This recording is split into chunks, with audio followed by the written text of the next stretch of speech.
प्यारे बच्चों, problem number 71 को देखो। 71 आपसे क्या कह रहा है? आपसे कह रखा है कि एक ब्लॉक है जो स्लाइड कर रहा है नीचे की तरफ को on a smooth inclined plane.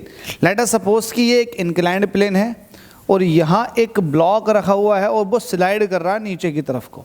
ठीक है, तो स्लाइड करता हुआ नीचे की तरफ को आ रहा है और आपसे ये बोल रहा है when release from the top. ठीक है, जब टॉप से इसको रिलीज किया गया तो ये स्लाइड करता हुआ नीचे की तरफ को आया।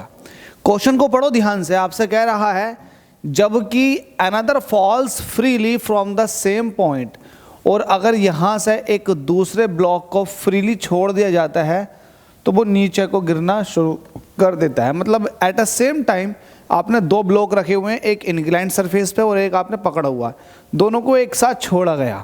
तो आपसे कह रहा which one of them will strike the ground earlier, इन दोनों में से कौन सा ज़मीन पर पहले आकर टकरा जाएगा। तो देखो, ज़मीन पर पहले आकर टकराने का मसला, इसको पता लगाने के लिए आपको ग्रेविटेशनल एक्सीलरेशन की बात करनी होगी। आप देखोगे कि जब इसको फ्रीली सस्पेंड करोगे फिर छोड़ोगे नीचे को तो ये ग्रेविटेशनल एक्सीलरेशन से नीचे की तरफ को आएगा, लेकिन जब आप इसको इंक्लाइंड प्लेन पर छोड़ोगे और ये नीचे की तरफ को आएगा तब देख लेते हैं कि क्या ग्रेविटेशनल एक्सीलरेशन लग रहा होगा। अब देखो, इसका मास कितना है? लेट अस सपोज कि मास इसका m है तो mg वेट नीचे को एक्ट करेगा। अगर मैं ग्रेविटेशनल एक्सीलरेशन की बात करूं तो ये g एक्सीलरेशन नीचे को एक्ट कर रहा होगा। बात तो सही है। थीटा ये एंगल है तो जाहिर सी बात है ये भी थीटा ही होगा।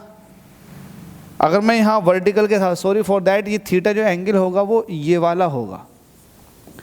तो अब अगर मैं कंपोनेंट निकालना चाहूँगा तो ये हो जाएगा g cos थीटा कंपोनेंट, जबकि ये जो कंपोनेंट आएगा ये आएगा g sin थीटा।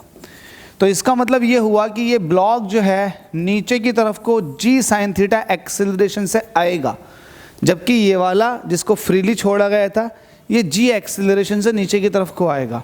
और ये आपको बड़े अच्छे से पता है कि g sin थीटा की वैल्यू जो है वो g से छोटी होती है। क्यों छोटी होगी? क्योंकि आपको यहाँ ये बात जाननी है कि g जो होता है g sin थीटा से बड़ा, मैं यहाँ पे ऐसे लिख देता हूँ।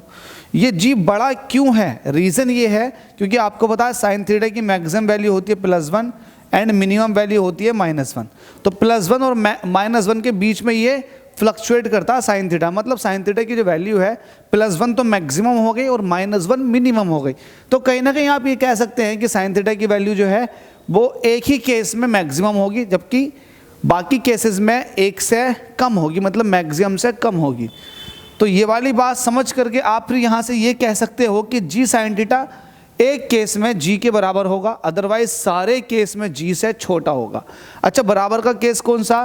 बराबर का केस ये है कि जब थीटा की वैल्यू कितनी हो जाए, 90 डिग्री हो जाए। ये तो बात आप समझ गए, क्योंकि साइन 90 की वैल्यू 1 होती है। तो एक ही केस है, जब थीटा 90 डिग्री होगा तब g जो है वो g के बराबर हो जाएगा। बात तो सही है, लेकिन बाकी सारे केसेस में g की वैल्यू जो होगी ये बड़ी होगी g sin थीटा से।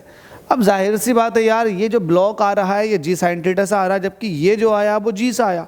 तो g ज़्यादा है और ये कम है, तो जाहिर सी बात है ये तेज़ी से नीचे को आ जाएगा और ये थोड़ा हल्के हल्के नीचे को आएगा। तो इससे ये पता चला जो इंक्लाइंड सरफेस पर ऑब्जेक्ट रखा हुआ है उसको नीचे पहुंचने में टाइम ज़्यादा लगेगा, जबकि फ्रीली छोड़ा गया ऑब्जेक्ट ये जल्दी पहुंच जाएगा। बात समझ में आ गई क्यों? ठीक है, तो ये जल्दी पहुंच जाएगा और नीचे आके स्ट्राइक कर लेगा।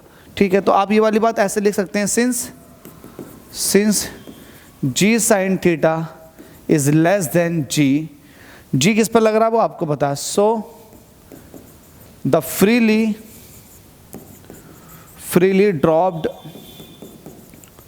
block will reach the ground earlier। तो ये वाली बात पूछ रहा था कि कौन सा पहले पहुंच जाएगा।